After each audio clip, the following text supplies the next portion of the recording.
Hi everyone, in front of me I've got REALME GT Neo 2 and let me share with you how to clear the browser on this device. So first of all, let's enter the browser. In my case it will be Google Chrome, and all you have to do right now is to simply tap on the three dots icon in the right upper corner. Now let's enter history.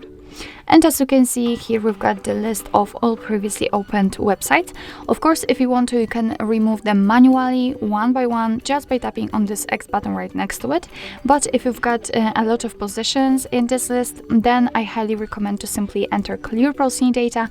And as you can see here, we've got some basic and advanced options. In basics, we've got browsing history, cookie sensor data, and cached images and files.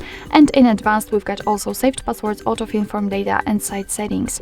So if you want to remove something, just make sure that it is marked, so I will mark everything. What's more, we can change the time range from last hour to, for example, last 7 days. So if you're ready, just tap on clear data, and as you can see, we just got back to the history, which is empty, so it means that we just successfully removed actually everything, starting from the browsing history and ending on, for example, saved passwords. So actually this is it. This is how to clear the browser in your REALME GT Neo 2. Thank you so much for watching. I hope that this video was helpful, and if it was, please hit the subscribe button and leave the thumbs up.